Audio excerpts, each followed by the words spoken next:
What's up, guys? Welcome to F1 2018, where I'm going to be driving potentially the most important modern F1 car of all time, the Brawn GP. Now, Brawn GP, if you don't already know, was a team that throughout the 2009 season virtually had no sponsor. They only ran one season of F1, period. There was only one season with the Brawn GP team in it, and they won the championship. Never returned to defend it.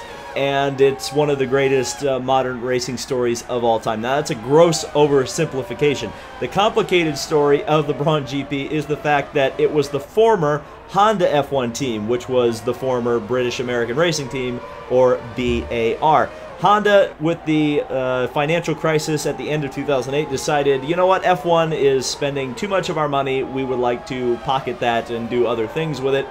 So they had an entire 2009 car designed for the brand new regulations of that year, and the people involved with the team thought that it was a very good chassis and had a lot of potential. But they had nowhere to run it. There were rumors of Super Aguri that had closed in the middle of 2008 coming back to run the car, but those never materialized. So the designer of the car and the race kind of director of the team, Ross Brawn, took it over himself and brought the team to Melbourne, Australia, where they took a shocking first victory in the season with driver Jenson Button. And throughout the rest of the season, it was the dominant car and ended up winning the championship, winning the most races of the season between Jenson Button and Rubens Barrichello. Button was the world champion that year, and then again, they didn't come back the next season, but that was more to do with the fact that the team's assets were purchased by Mercedes, and that began the Mercedes F1 team that we now know as the dominant force that has been tearing F1 up for the better part of the decade. So, really, you can blame this car for Mercedes' dominance in F1. Of course, it did use a Mercedes engine in 2009, though it was a customer engine and not one that was particularly up to snuff necessarily with the then factory McLaren Mercedes team. So today we are going to do a 5-lap race at Interlagos, one of the tracks this car raced on, and we're going to experience the Brawn GP because this is a fantastic and historic racing machine. So here we are on the grid in Interlagos, Brazil. Lights are coming up, revs are coming up, clutches in. Very long lights, clutches out. We're underway.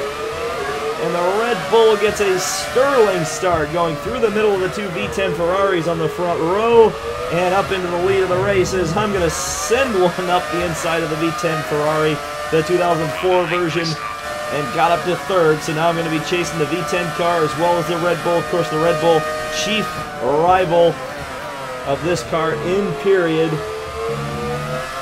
Let's see what we can do. Going to be a very interesting battle between the V10 F1 cars and the V8 ones, because the V8 cars are, of course, more modern, younger cars, so they're going to have more technological advancements. But, of course, the brute force, the brute horsepower comes from those V10 engine cars. So Interlagos is a track that's very tight and technical in some aspects and very long and fast in others.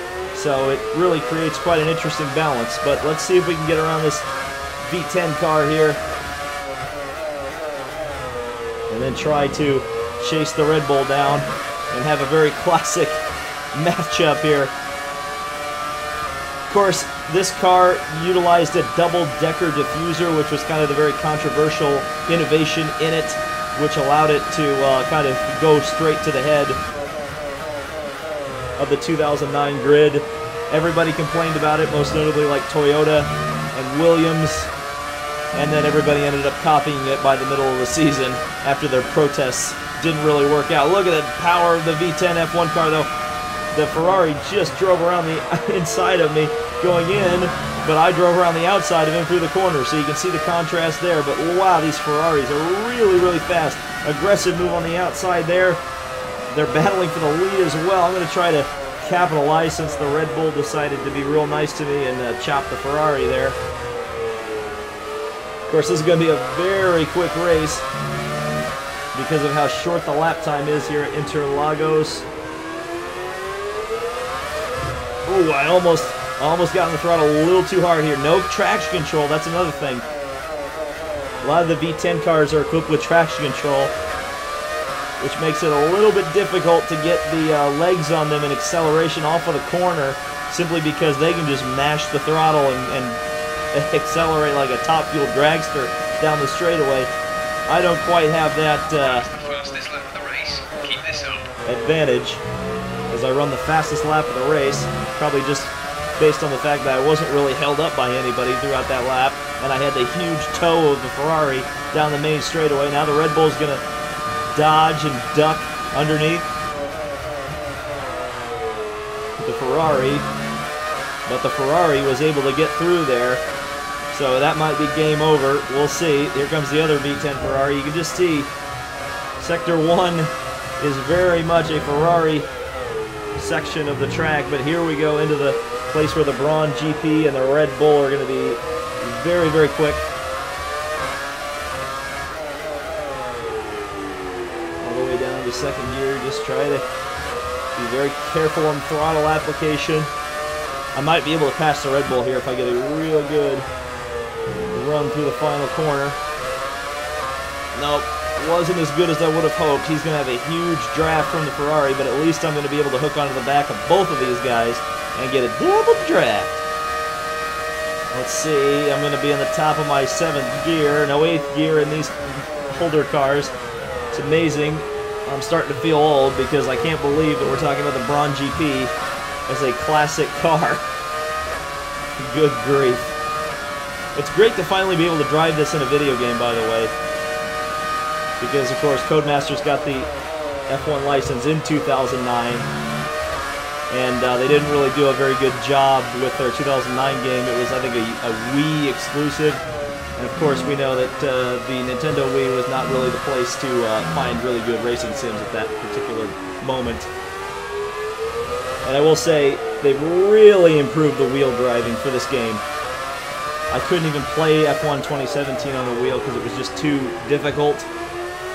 I guess the input lag I've been hearing was the problem in F1 2017. It's significantly better in this. I mean, it's not quite sim levels, as many people have been saying, but man, it's good. I can actually drive the cars with a wheel and not have to feel like the back end's going to step out on me constantly. That was a problem with 2017, was cars felt like they were pendulums at the rear. Felt like they had no rear end grip at all, and no feeling of whether or not it was going to come around on you. This is much better, much more planted, much more like what I would expect an F1 car to drive like. As the Ferrari sent it in, tried to get me there. As I tried to get the Red Bull, oh, that was contact, that was so close. And I really had to drive in deep there to make sure I wasn't going to get punterinoed, to use the Jimmy Broadbent phrase. I don't think I'm going to get to this Red Bull. I'd really love to. I'm going to really drive hard into these corners here. Ooh, that was a little too much drive off of the corner. Lit the rears up. That's probably going to allow the Bull to take second, but I'll take a podium. Not bad. I'm far enough away from the Ferrari that's not going to matter. Well, that podium, that's fine. AI are on 90%, so I feel like I'm okay. I'm okay with this result. And I do love the fact that they added the F1 theme to the end of these races. It just adds to that ambiance.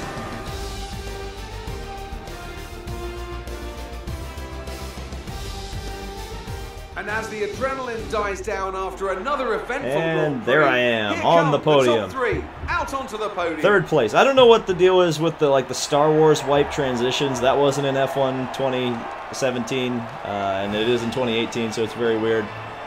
And I don't know why I don't get a blue suit. I don't know why I have a white suit, but whatever. And the winner, who was in the Ferrari, gets to celebrate, but at least I get some champagne in third. So there you go. That was racing with the Brawn GP in F1 2018. I hope you enjoyed this. I think I'll be doing some more videos in F1 2018. By the time you're seeing this, you've probably seen my F1 2018 stream anyway. So you can probably expect some more content from this. It's really a really decent game for sure. So thank you guys so much for watching. This has been David Land on YouTube, and we'll see you in the next video.